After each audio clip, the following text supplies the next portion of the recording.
Ladies and gentlemen, this is the 12th and final round. Right hand, Golovkin steps in and down he goes again. Unbelievable. Mayweather makes him pay.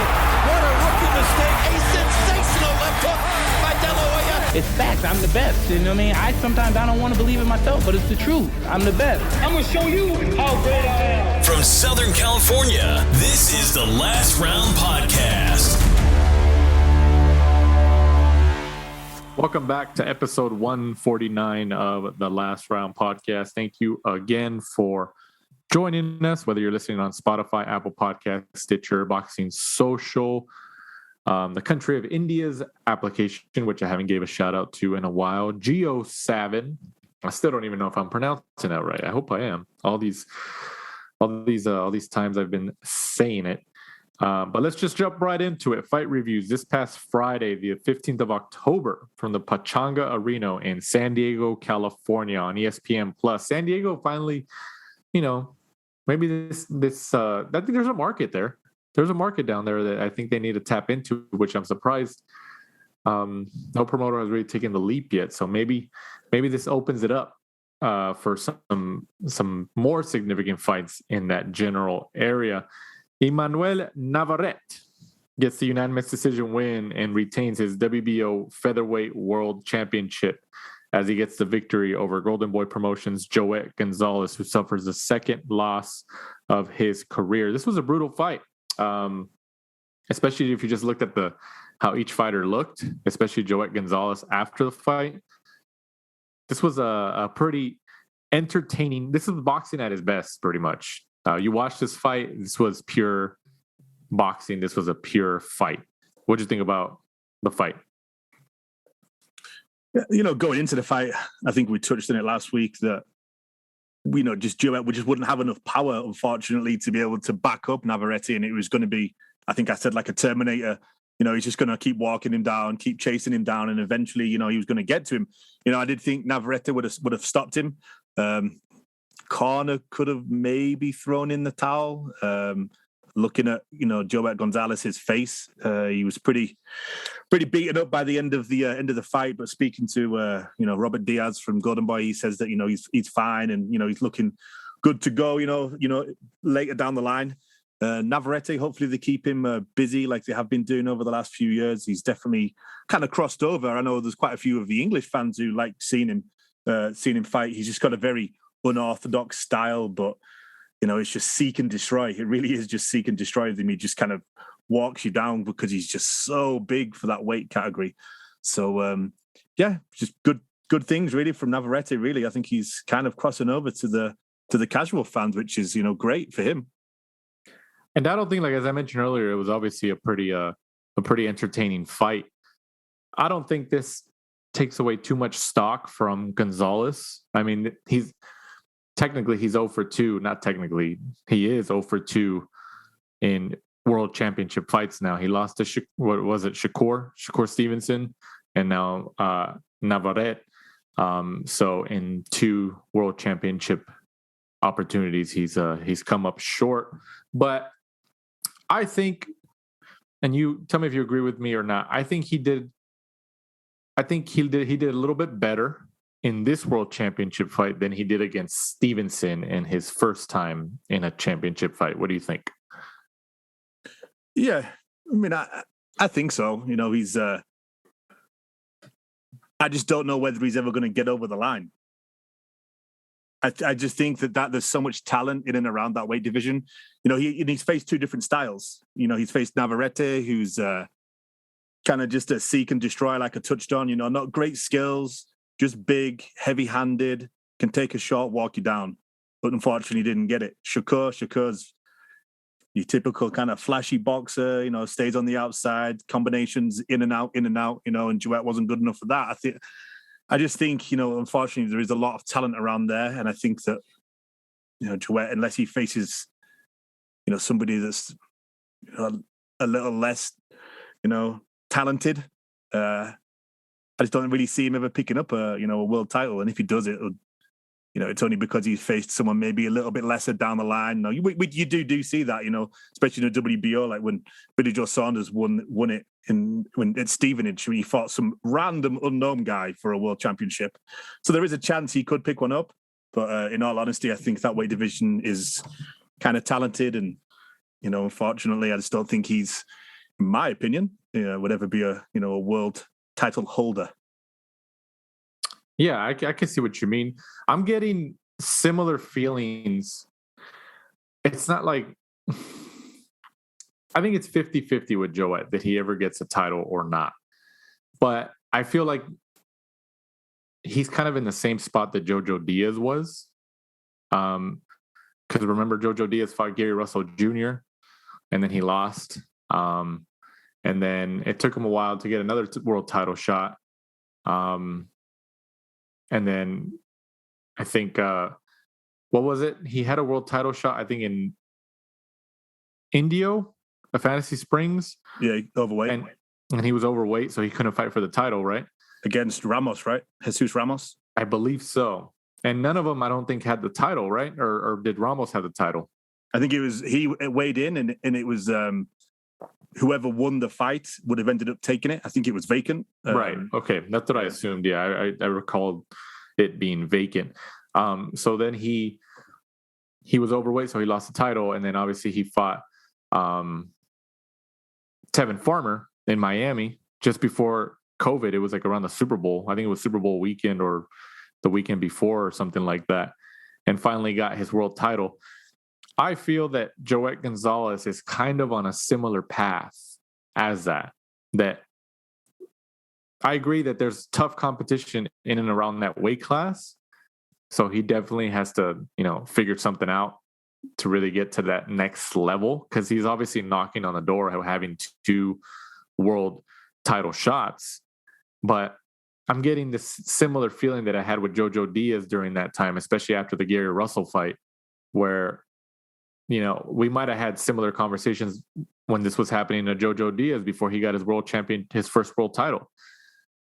If we go back and when we talked about those fights, we might have said the same thing in terms of, did we, is Jojo ever going to cross that threshold to get a world championship?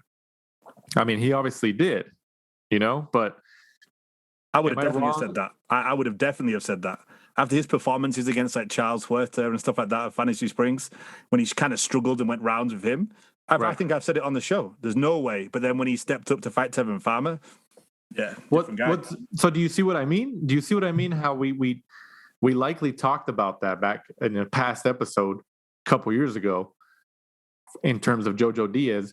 I feel like Joet Gonzalez is kind of in a similar spot at the moment. I mean, can you see that? Yeah, definitely. I don't know whether it's just the change in weight, change in,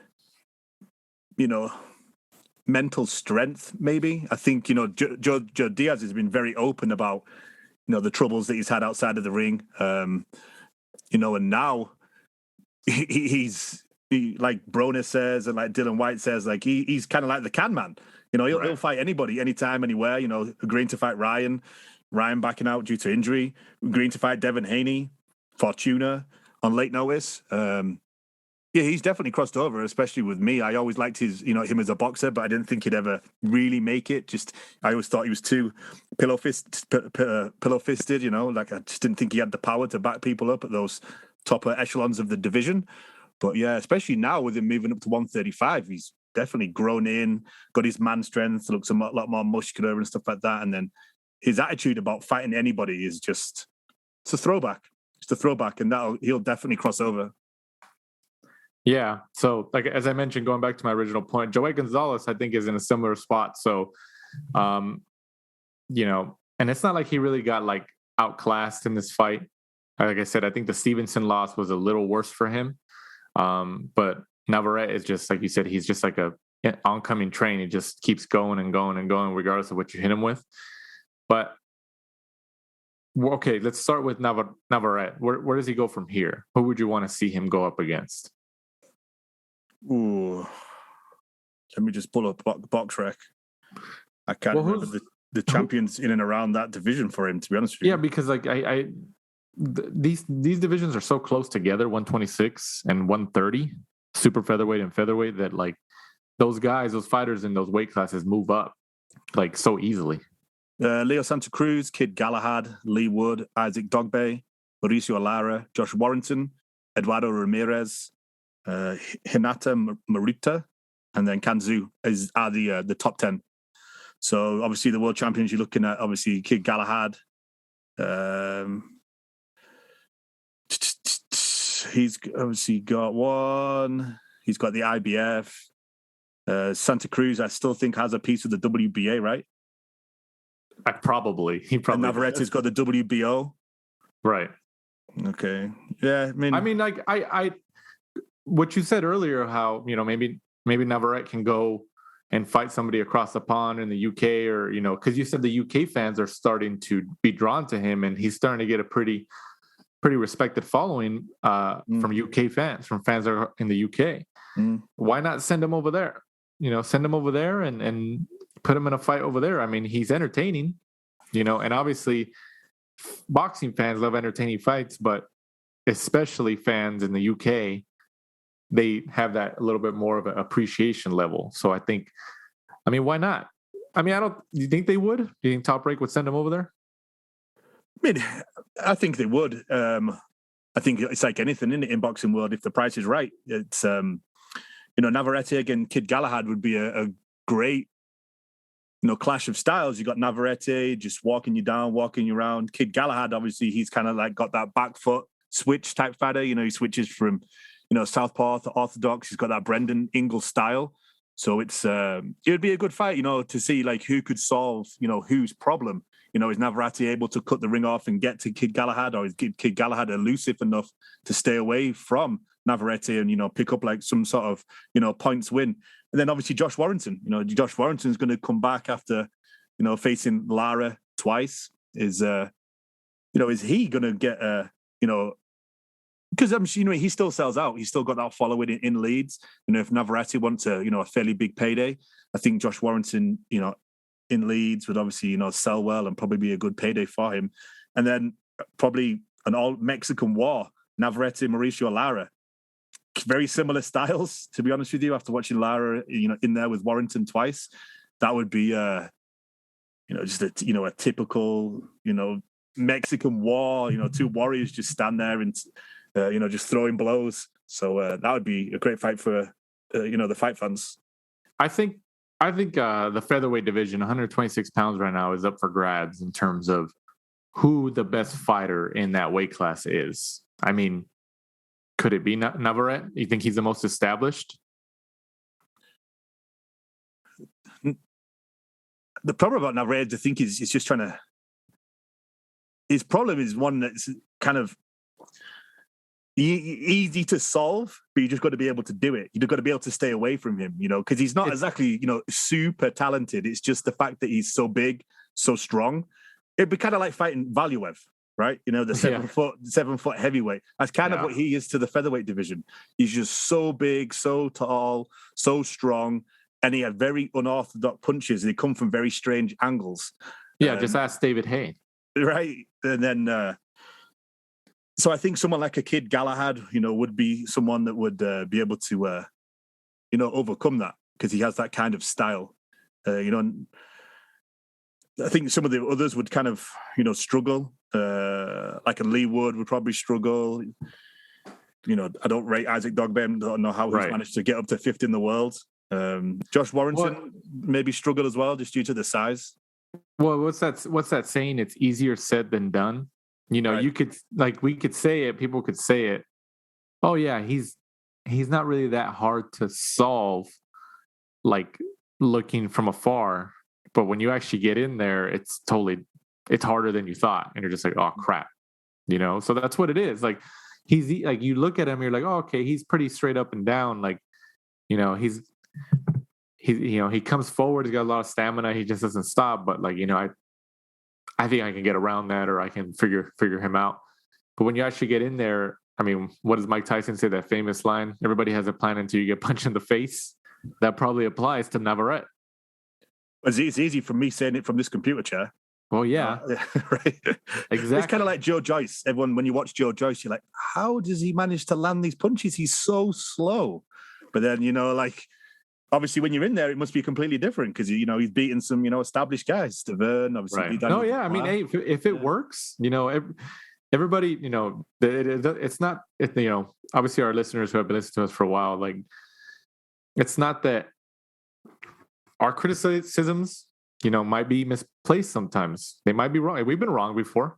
Obviously, we're not afraid to admit it here on the last round. We've been wrong before with our criticisms, with our predictions, with our analysis, but we use our experience and time in boxing, especially around the professional sport, to fuel those analysis, those predictions, and all that information to give the best possible answer of what we think a situation is. But like I said, it just depends. But I think Navarrete is probably the best guy at 126 pounds at the moment. I think he is. I mean, I think it's still up for grabs, but if you want to put somebody at number one, it's Navarrete, I would think. But the other guys behind him, Lee Wood, Kid Galahad. I don't even count Leo Santa Cruz anymore. He can do whatever he wants because he's established, and Al Heyman and WBA, they whenever he wants to come in and go to the top of the list, he comes in and does that. So I mean, I think he's the moneymaker at 100. Well, I mean, they fought at 130 against Tank Davis. So who knows if he's even going to go back down to 126? He might not, unless, I think 130 probably has a little bit more lucrative fights. But yeah, I don't know. But we'll see what Navarrete goes from here. But obviously, he's like I said, looks easy to solve, but he's really not. But Joet Gonzalez, real quickly before we move on to the next fight on this card, Joet Gonzalez, I still think that he can have good fights with any of those other guys in that top 5 to 7 on box record, don't you think? No, yeah, definitely. He's I think especially with the way that he performed in this fight, it's one of those fights where he lost, but because he went out on his shield and how his face looked afterwards, I think he, the fans respect that, and I think you cross over.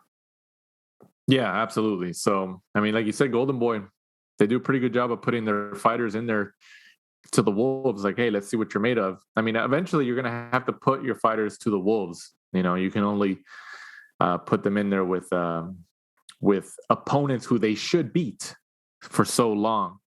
But moving on that card, Giovanni Santillan. How do you pronounce that? Oh, I've heard it before. Giovanni Santillan? I hope I've said that right. I feel like I'm saying it wrong. I don't know why. Remains undefeated at 28-0 with a 10-round unanimous decision win over Angel Ruiz, or Angel Ruiz, who takes the second loss of his career. At 28-0, that's a lot of fights. That's a lot of wins. Isn't it time to kind of put him in there with some pretty real competition, or what do you think?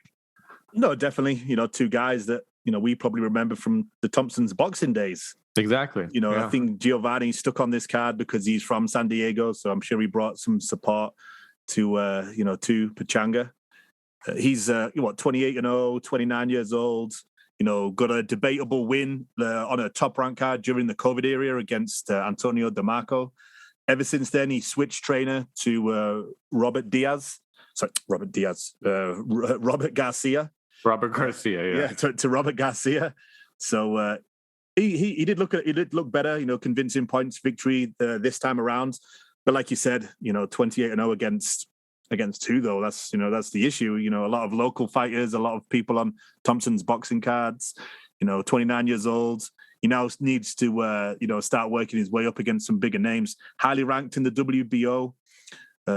So I imagine that's the path he's gonna go down, looking at, hopefully some, bigger names, at the turn of the year. Well, of course he's highly ranked in WBO. He's under the top ranked banner. It's just like you go to PBC. Oh, I'll get a WBA world title shot eventually. I'll be ranked in there somewhere. I mean, remember that one person told us that in the past, off the record, said, "Oh yeah," he's like, "Those rankings don't matter. Somebody just makes a call and tells the authority figures, may move them up." You know, you've heard that a few times. I heard that from Amir Khan when he was training with Joe Guzan. We were chatting about him fighting somebody. I can't think who it was, and then and I was like, and about fighting for a world title again because he wanted to become a world champion and that. And I think I touched on. I was like, "Well, I don't think you're ranked that high though in their rankings, right?" And then he sort of said, "Like, well, you know, just a phone call." Yeah, exactly. It's true. I mean, when you generate money, especially when you generate money, actually, that's the power you have to have. When you generate money, when you can bring that what am I? I'm tongue tied here. The championship body. What do you call it? Sanctioning body? That's what I was looking for. I don't know why it was at the tip of my tongue. When you can bring more money to the table, because obviously they're going to get a cut of your purse. You know, if you bring a Canelo Alvarez or a Caleb Plant who are fighting in two different fights, and you offer the WBA or WBC or whoever, like, we want to sanction the Canelo fight instead. You know, that's kind of how it works. And, you know, that's just the nature of the business. Everybody has to get paid, you know, and all these belts, you have to pay some type of fee to have it involved or bring it in. And we'll touch on, I do want to touch on before we end the show about the Yordenis Ugas situation with the WBA. Because I think that's a very interesting situation. So we'll touch on that. But moving on, Lindolfo Delgado, who I think he also is trained by Robert Garcia, isn't he? Mm-hmm. Yeah. So a bunch of Robert Garcia fighters here. It's pretty common here. Also remains undefeated, 14-0 with the 8-round unanimous decision win over Juan Garcia Mendez. What do you think about Delgado's performance? I mean, his performance was good, but I'm big on Delgado. I've been watching him for years at the Robert Garcia gym. Seen him in there with some, you know, really established guys, you know, Josecito Lopez, Mikey Garcia, and just, you know, doing really, really well. You know, some days you just watch him spar and he's, you know, schooling them. And then I've always been waiting for, you know, when's the moment he's going to step up. He always performs really well on these PBC cards. And I just, you know, eventually they're going to have to stick him in there with somebody. You know, he's had a pretty good amateur career. Is it a good gym? Gets, you know, world-class sparring. Just move him up. You know, he could get injured in one of these fights against a nobody. So just start sticking him in there with some, you know, more established names. Iron sharpens iron at that Robert Garcia Boxing Academy. Like you said, we've been there. I think we've been there to see when he's been sparring in the ring or when he's been training. So we've been at that gym and have seen him train. And, you know, 14-0, I think he still has some time based on the number of fights he's had. But I think because obviously he's kind of like a local fighter here in Southern California. We're a little bit closer to him, a little bit better access. I think you want to see them get, you know, step up in the competition. But I'd say in the next 4 fights, he should get a pretty decent step up fight against some type of name. I would think by the 18th fight for sure. So we'll see, but that I'm definitely looking forward to that. Moving on, this past Saturday as well, the 16th of October from the Newcastle Arena on Sky Sports. Sky Sports is still hanging on there, man. They're still there. Hughie Fury gets the victory over Christian Hammer. I always confuse Christian Hammer with Christina Hammer. I see it. I'm just like, wait a minute, man versus woman. What's going on here? What do you think about Fury's win, especially just after his family member, Tyson Fury, got one of the biggest wins, if not the biggest win of his career? Still, it's, you know, same old stuff from Hughie. I know they keep talking about, you know, changing his style. You know, he's still young. You know, all the experiences he's gone through will help because obviously, you know, a lot of the heavyweights don't really come into their prime and, you know, around 30 years old, just because, you know, you finish growing, you kind of fill out, get your man strength, you know, stuff like that. Huey's had a lot of fights already. Fought like Povetkin, Pulev, Joseph Parker, people like that. So just the problem is he's very negative. He's similar to the old Tyson Fury style. When Tyson first hit the scene, where he wasn't winning too many fans just because he negates what you do, and then just kind of picks himself to victory. It's not exactly great to watch. Huey did start, sitting down on his punches, I thought, like in the kind of the 4th, 5th round. And, obviously Christian Hammer ended up retiring due to, I think it was a bicep injury. His bicep had, kind of moved, come off the bone. So, legitimate injury. It would have been better to see Huey go a few more rounds and stuff like that. I think he's still, for someone who's had 29 fights, he's still, still working, still definitely working. So still working, right? Still going.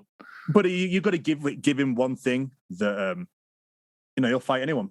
And you can see that, he's fought some names that, other heavyweights who are probably established, haven't, so it's time will tell. Now he's kind of one of the bigger names on Sky Sports. I'm sure we'll see him, more often. What if we get Tyson Fury versus Huey Fury in the future? What do you think? Or is it, do we have an issue right here with the Klitschko brothers can't fight? Yeah, I'm sure they wouldn't fight. Imagine just due to that. I'm sure they wouldn't either. But you never know. Tyson Fury's like, I'm gonna call out Huey. Like what? It'd get some headlines, or Tommy, call out Tommy. He's fighting Jake Paul, and now they've agreed it. So yeah, that was eventually gonna happen. Also on that card, Savannah Marshall remains undefeated as well. A lot of undefeated records this past weekend, and improves to 11-0 over Lolita Musea in a second round TKO performance for Marshall. What'd you think about Marshall's performance? Started off, you could see that Musea was kind of just thinking to herself, I'm the smaller fighter here. I'm unbeaten. Everything's against me. I'm just going to go for it. Which was kind of cool to watch. She just came in there, kind of like looking for the knockout. Savannah eventually kind of calmed down and, just so heavy-handed, got her out of there. But they're obviously building, Savannah against Clarissa for, I think it's the start. I think they're both fighting on the same card in December. And then I'm sure they'll do some kind of face-off or whatever during that. And then, the start of next year is when we'll see probably one of the biggest women's fights of all time, I would imagine, if not the biggest. You mentioned Clarissa Shields. Did you see her tweet about she was at Fury Wilder 3 and the media credential that she got? They didn't give her floor access. She was up like towards the top, because for fans who don't know, like there's different levels of credentials of like media credentials, VIP credentials, all access credentials, celebrity credentials, guest credentials, not in addition to, but like separate from actual tickets. And Clarissa Shields posted on Twitter that she was obviously upset that she didn't get floor access. The credentials she got, she had to stay up top. So I thought that was very interesting. Like, that's definitely a statement from Top Rank and PBC.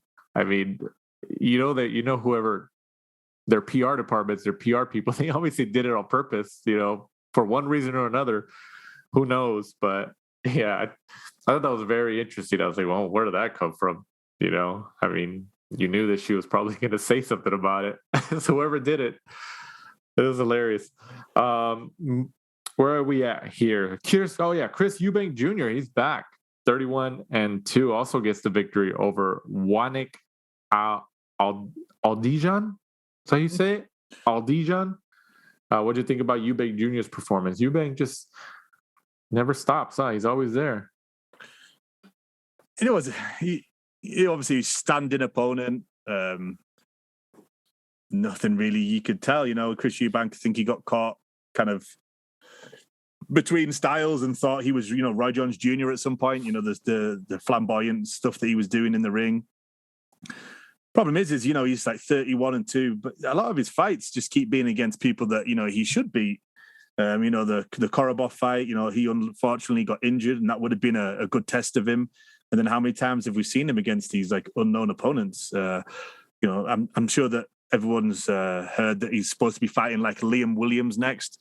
Yeah, that'd be interesting. It's a good British level fight, against somebody like that. So, finally it's a test. 31-2. He's about 31 years old or something like that. So he really needs to start getting a few more names on his ledger because he fought Billy Joe Saunders and lost.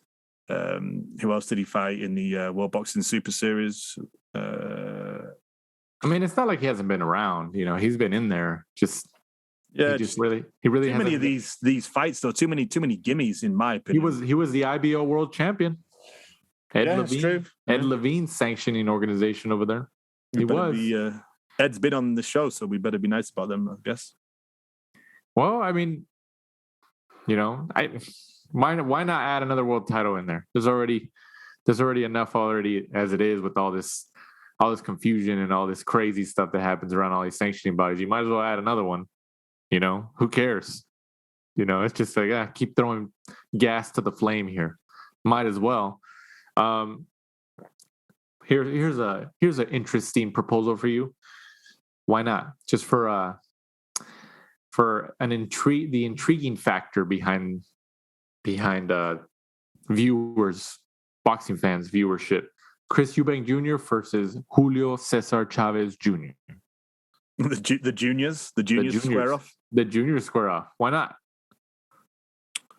Yeah, and just make it a Chavez weight, whatever Chavez decides to walk. Why to not? the ring at. 170, 172 or something like that. That would sell because Eubank has a good UK fan base, and Chavez has the legion of fans. That follow his father. Why not? I think it makes sense. Hey, if it makes money, Eddie would do it. Oh well, I honestly think it makes sense. And you know what? And that's probably a fight that Eddie Hearn never thought of. He's like, that probably never crossed his mind. So if we start seeing any type of information or any type of leaks or any type of talk regarding Chavez Jr., Eubank Jr., a potential fight, even if somebody just mentions it from Matchroom or whoever, hey, remember where you heard it first, right here. Why not? Put the juniors against each other and then let their dads square off on the undercard. Why not? Right? Yeah, who cares? Might as well keep going. Moving on. Also this past weekend, a fight that didn't get too much promotion. I had told you, I had texted you that I had forgot he was actually fighting. From Fresno, California on DAZN, Sandor Martin gets the upset majority decision win over Mikey Garcia, who takes the second loss of his career. Martin was obviously very, very excited, very, very happy and overwhelmed when his name was announced. I think if you kind of watch when the scores are being read, you can see in his face, like he's kind of expecting them to read the scores for Mikey. And then when they say his name, he's like, oh, wow. And he just jumps up for joy. There's like one picture that I saw where he's jumping up as soon as his name is announced. And it's actually a pretty cool picture. I don't think Mikey got technically outclassed here. He just got beat. He just got beat to the punch. I don't think he was ever really hurt. It wasn't really a crazy, crazy win. But Martin got the job done. I agree that he deserved the victory. But is Mikey I think we have talked about this on the show before. Mikey never wanted to become a professional fighter. I think he said in interviews, he's like, yeah, I don't really like it.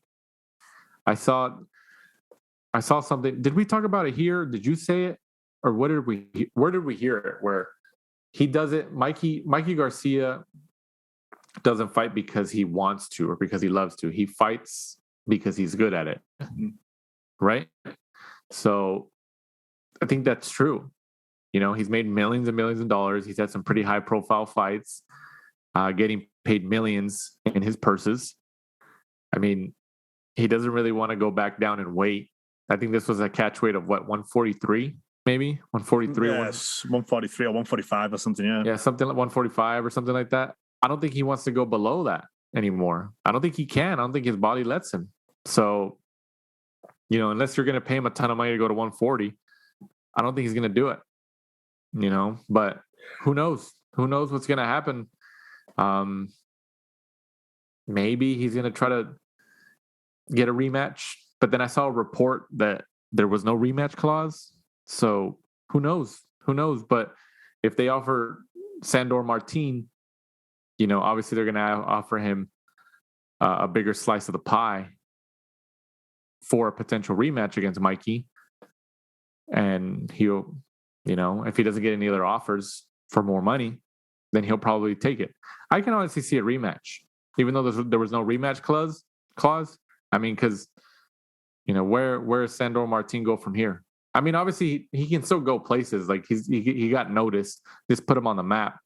So there's going to be other fighters between 140, 147 who were like, oh yeah, I'll fight him. I'll take the steam out of his engine, and then they get him on his resume, and then the commentators and announcers can say and promote and market the fact that, oh, so and so beat Martin, who defeated Mikey Garcia. That's the connection. That's the marketing connection that people use. So I see a rematch maybe sometime in the next 4 or 5 months. I mean, what do you think? I mean, they may do the rematch. Obviously, I know that this was supposed to be, Mikey Garcia against Regis Prograis, but they talked about on the show that there wasn't enough money for this event. They were hoping that Mikey would get the victory and then move on to fight Prograis at the start of next year. So, do they just kind of forget about this fight altogether, like it never happened, and just make Mikey and Regis anyway? Or do they, try to get Mikey back into the win column and then make the Regis Prograis fight?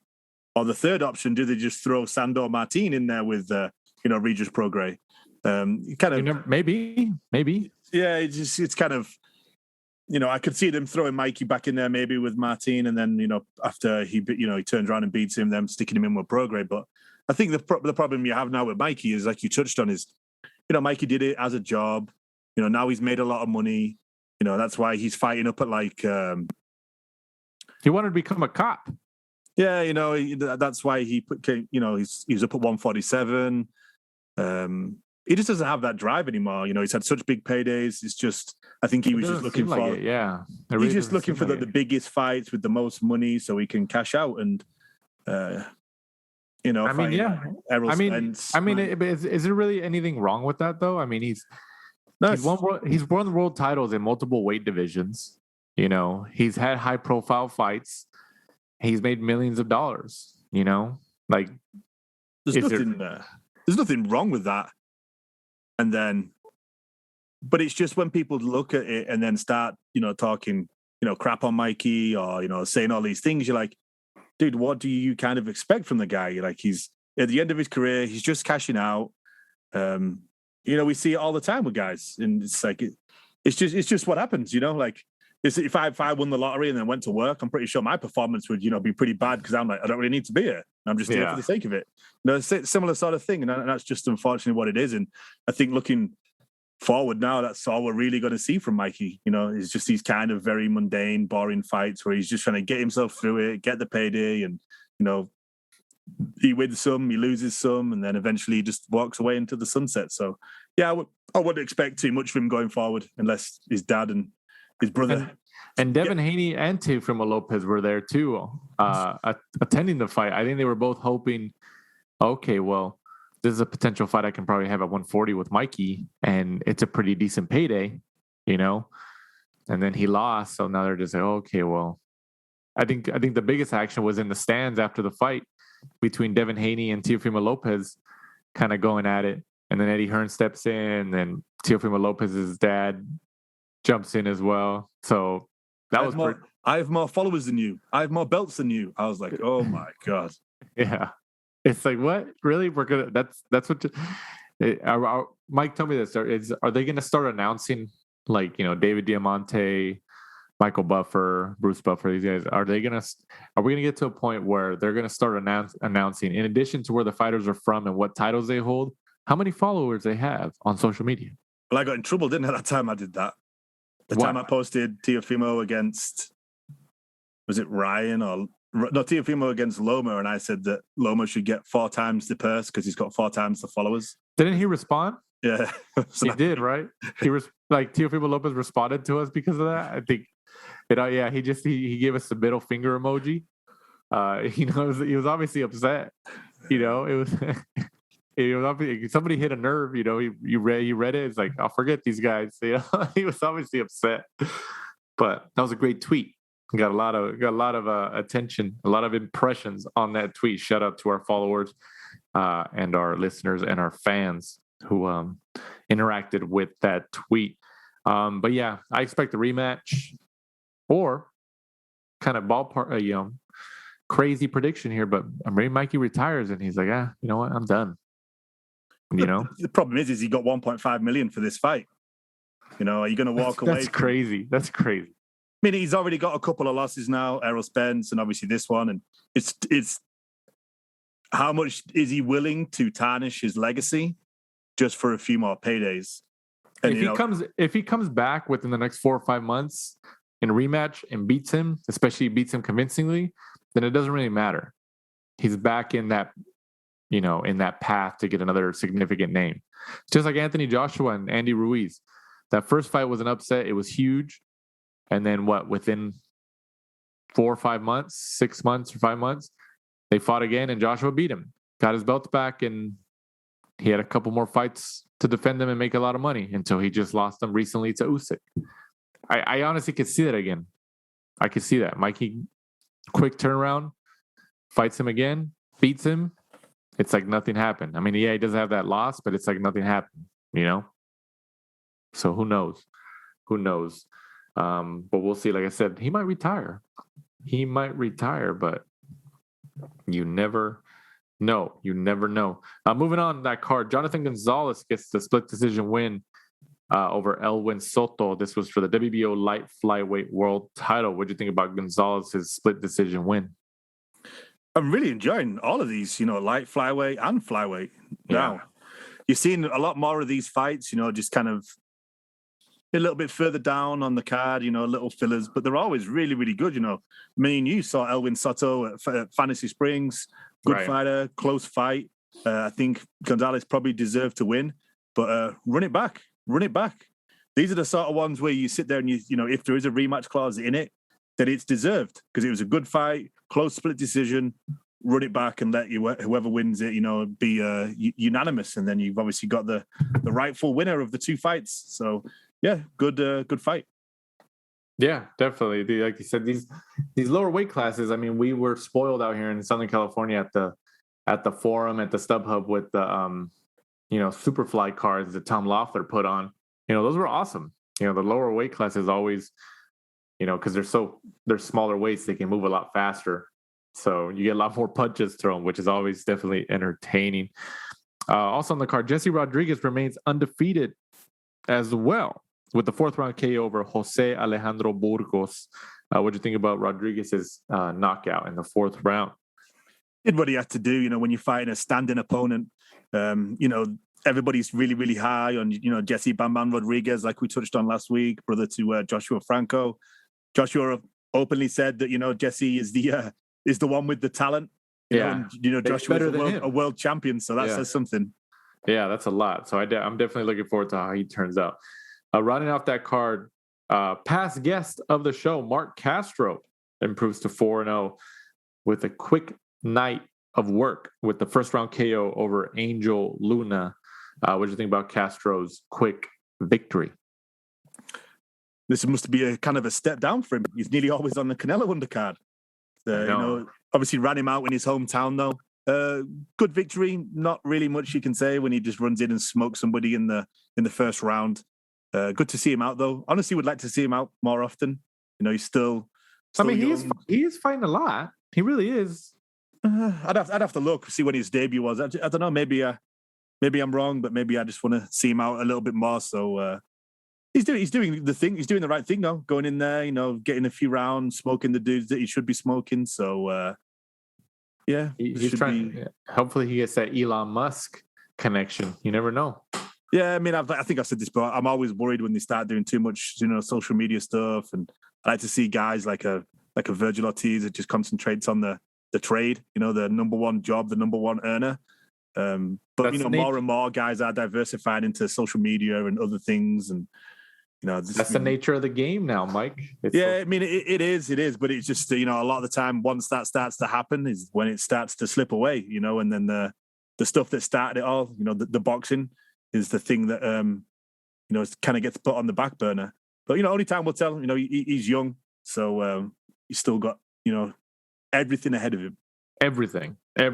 Moving on, fight previews. This upcoming Saturday, the 23rd of October, from the State Farm Arena in Atlanta, Georgia, on ESPN for the WBO Super Featherweight World Championship. Jamel Herring, who holds the WBO Super Featherweight title, defends it against Shakur Stevenson.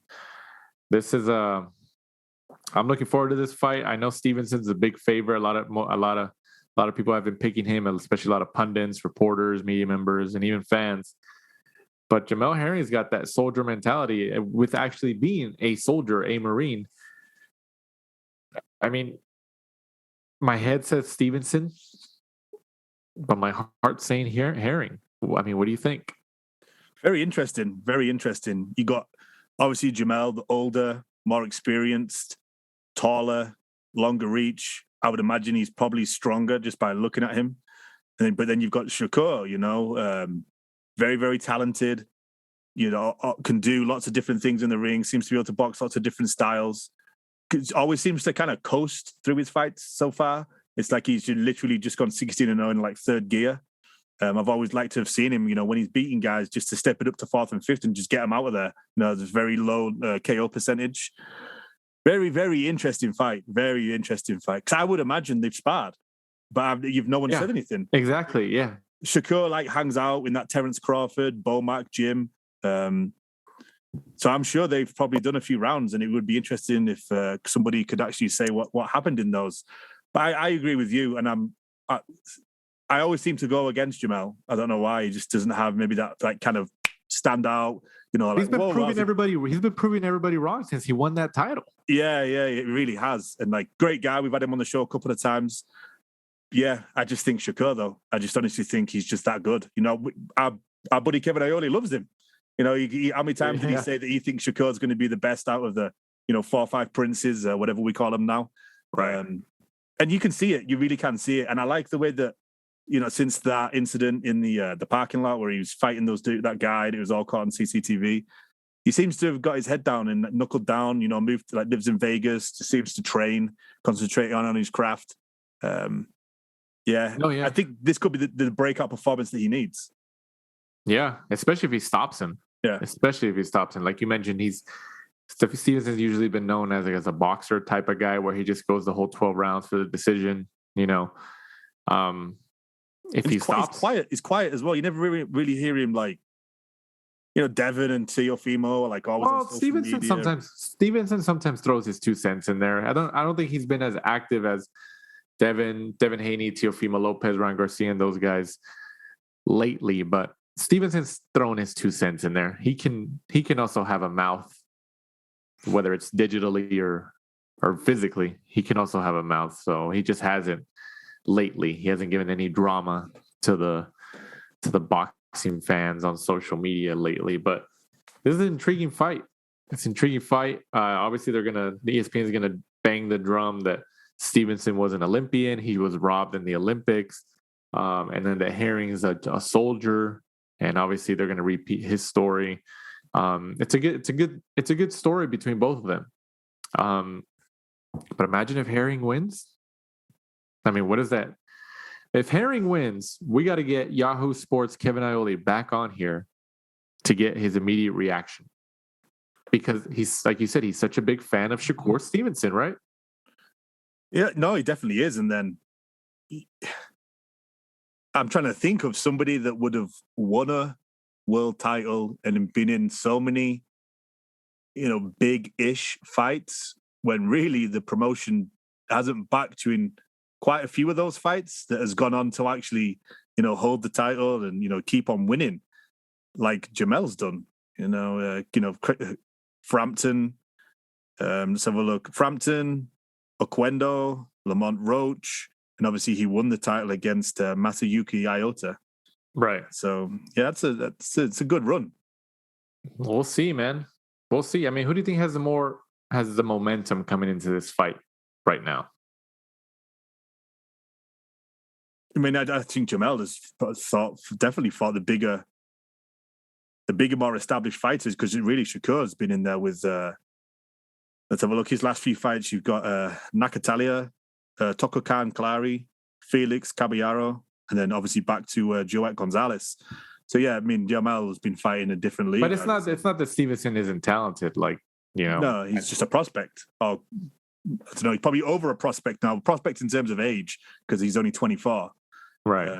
But obviously now he's campaigning in his second weight division after being a world champion in one. So, yeah, I suppose you can't call him a prospect then. No, yeah, I don't think he's a prospect anymore. But, yeah, we'll see. I'm looking forward to this fight. You know, we'll try to get Jamal Herring on in the future, whether he wins or loses. He's a good interview. He's very thorough in his answers, and he likes to talk. So it's great for our listeners. It's great for content. So, like I mentioned, this upcoming Saturday in Atlanta. So if you're in the Atlanta area, you have nothing to do on Saturday, go check out this fight. This is a good fight. If you can make it, go check it out. And then I wanted to, before we cross the finish line here of this week's episode of The Last Round, I want to talk about the Yordenis Ugas situation with the WBA. I guess the WBA rejected his request to bypass his mandatory in order so he can unify with Errol Spence Jr. Sometime in the first quarter of next year. I saw a tweet from Gilberto Mendoza, who's the president of the WBA, where he said he was pretty much justifying it by saying, you know, we're trying to stay on track about reducing our world titles. I know there was other concerns that people said and this and that, but if that's really the reason, where Mendoza is really trying to reduce these titles, so this is his way to, even though that'd be a lucrative fight, obviously, but this is his way to try to really show that he's committed to reducing the titles. I can't be too mad at that. Can you? Very strange. Very strange. You know, they've had multiple world titles for how long? You know, and if they're turning down the chance of, you know, Ugas fighting Errol Spence to unify in, you know, in a division where for so long we've been waiting for the top guys to fight each other, then I think it's kind of ludicrous, you know. Why not turn around and say, okay, well, you can fight this guy, but straight after that, you then have to fight your mandatory because we're trying to reduce the amount of champions we have. Coming from the WBA that have had like multiple, like 4 or 5 world titles in, you know, weighted categories before seems kind of far-fetched.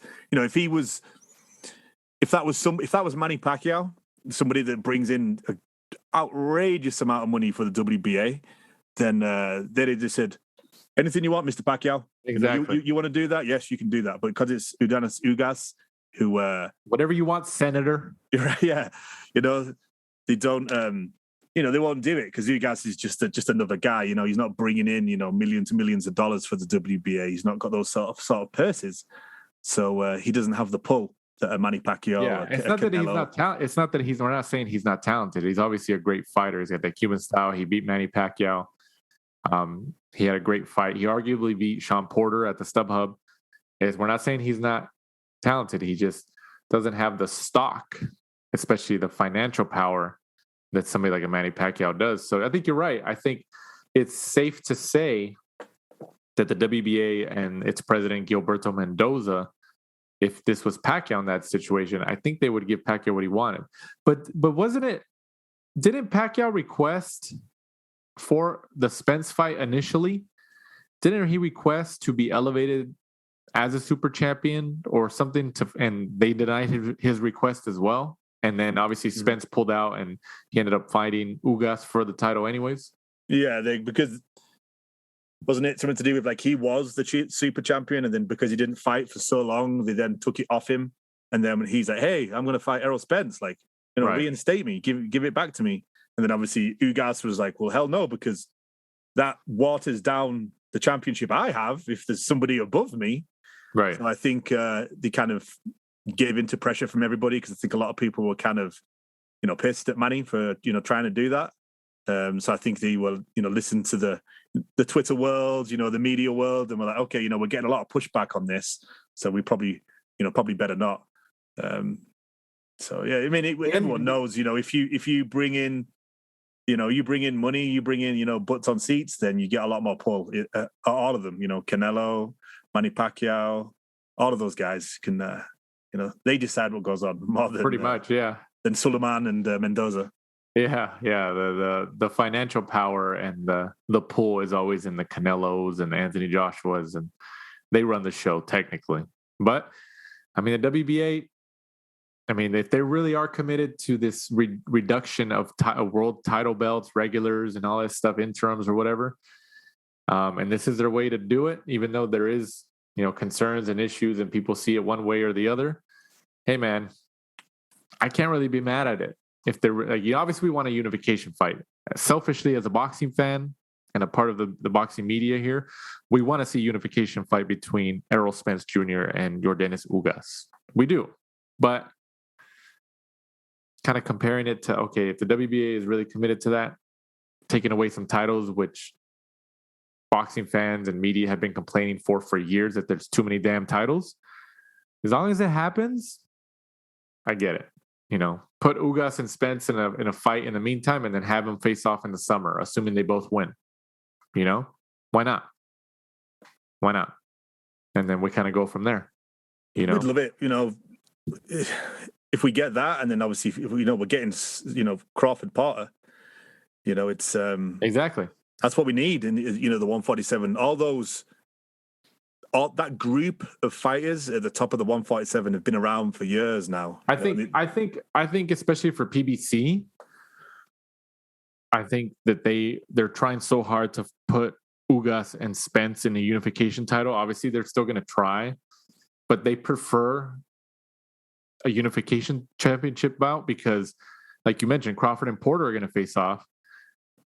And assuming Crawford beats Porter, then what else is left is for Crawford to fight the winner of Ugas Spence, and if it's Spence and Crawford, which is a fight that everybody's been wanting to see for years, if Spence beats Ugas and takes his title, that gives him more financial power it's not that Spence wouldn't be the A side against a Crawford, but him getting another world title it's like Canelo and Plant, obviously Canelo's the A side. Spence getting another world title from Ugas would only give him more financial pull or financial power going into a potential unification bout with Terrence Crawford, right? No, definitely. That's how the boxing sphere works, right? Yeah. After you've been around it for a while, you kind of realize that that's how the cookie crumbles. Unfortunately, it really is. That's why, when you become like now, there's a guy going pro from the gym that I go to, and they straight away they're already thinking about like the social media side and blah blah blah. It's completely different to back in the day where the guys that just became the biggest in terms of biggest stars were the guys that would win. The guys that would fight, the guys that had the guts and stuff like that. Whereas now it's all social media. You got to look good. You got to say the right things. It's it's completely different. Yeah, big time. But we'll see. We'll see how it pans out with that whole situation. You never know. The WBA could cave in and just say, "Oh, okay, yeah, we'll do a unification matchup, Spence and Ugas." You never know, man. You never know. At midnight on a random Friday or something, when everybody's out and about, they put a ruling out. Boom, there it is. And before we end the show here, we do want to send our congratulations to friends of the show, Dougie Fisher, the editor-in-chief of the Ring Magazine, and Roberto Diaz of Golden Boy Promotions were each recently inducted into the West Coast Boxing Hall of Fame. So we always appreciate the times they've been on here as guests. Like I said, we offer our congratulations to them in their recent inductions. As we sign off here for this week's episode, Mike, go ahead and let our fans and followers know where they can find us. We're at The Last Round 12 on Instagram and Twitter, and be sure to join us next week. We'll be reviewing the Jamal Herring-Stevenson, and then looking forward to the card that should have been Dillian White against Otto Wallin. That's obviously fallen off, and I think they're keeping the show with Chantel Cameron, Mary McGee, and I believe Alan Babic will be fighting Eric Molina. The Savage is back. So for my co-host Michael Shepard, I'm Danny Z. This is the last round. Thanks for supporting and listening to the show. Follow us at The Last Round 12 on social media. Rate, review, and subscribe. This is the Last Round Podcast.